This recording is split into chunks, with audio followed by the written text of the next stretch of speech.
Ils traversaient à gué les canaux comblés par les cadavres de leurs ennemis. Après une résistance acharnée et les souffrances inouïes de son peuple, l'empereur Guatémocine se rendait à merci. Aujourd'hui, pour profiter de la présence d'un grand monsieur, monsieur Salah Oudahar, dont je connais par réputation. Il me corrigera si toutefois j'oublie quelque chose, l'erreur est humaine. Donc un grand monsieur, un professeur d'université qui a exercé au sein de l'université de Tizi Ouzou jusqu'aux années 1992.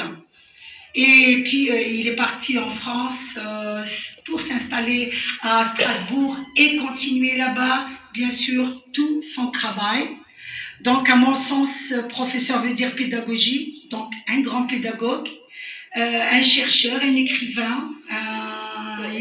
Ses écrits, il me semble qu'il est surtout spécialiste de la mémoire, des recherches qui concernent la mémoire, l'histoire.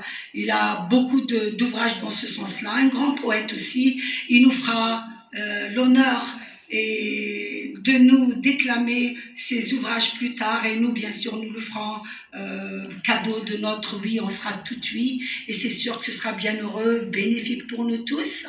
Et voilà, donc Salah Oudahar, je ne vais pas trop présenter quelqu'un qui est grand, il me semble que ses ouvrages parlent pour lui. Nous sommes là pour l'écouter, nous sommes là pour un plus, pour nous enrichir tous, comme chaque fois, on s'enrichit déjà par la présence.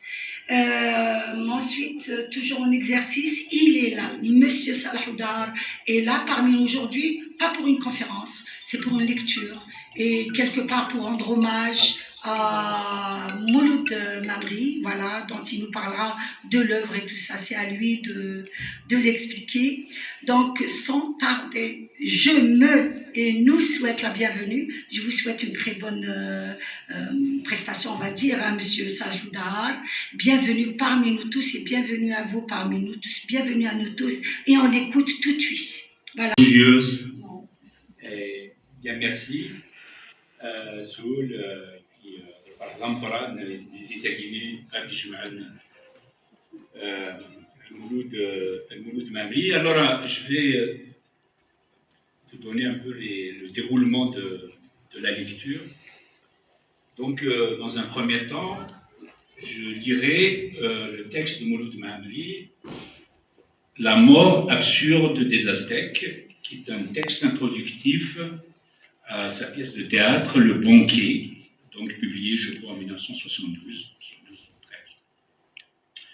Alors, nous aurons peut-être l'occasion, à l'issue de la rencontre, de pouvoir peut-être échanger pour revenir un peu, si vous le souhaitez, sur ce texte et plus largement sur la pensée de Mouloud Mamri.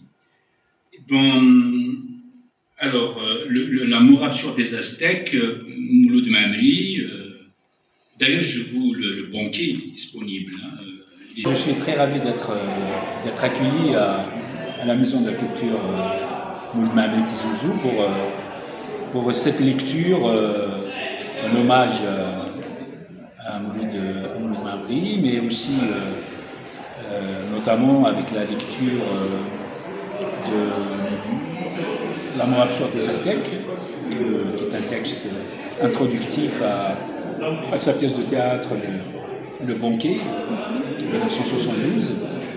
Et puis après, en écho, en deuxième partie, j'ai lu un texte de Katab Yassine, c'est des extraits de Katab Yassine en rapport avec les massacres du mai 1945, donc des extraits du Cadavre encerclé, de sa pièce de théâtre, Le Cadavre encerclé.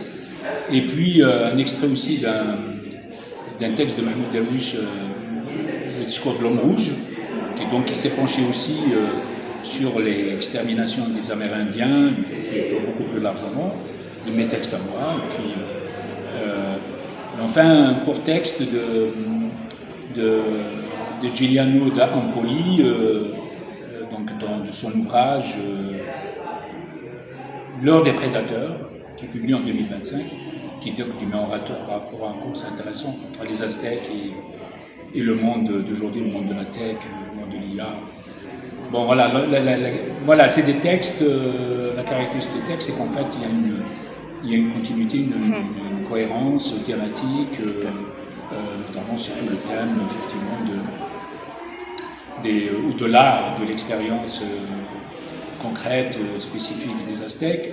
Mais en fait, ces textes-là abordent les problèmes des colonisations, des dominations, des impérialismes, des destructions des peuples, des génocides, des cultures, des identités, des diversités, donc un peu, qui sont un peu en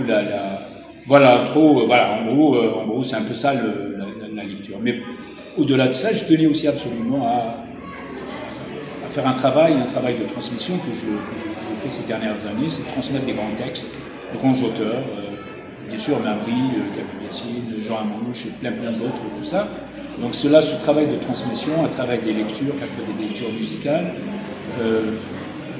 permettent quand même de toucher des publics divers, aussi bien ici en France, à Strasbourg, Paris et dans d'autres lieux, qu'ici pour la première fois à la Maison de la Culture de Mamri. J'espère pouvoir poursuivre ce travail-là. Je vous remercie. Merci.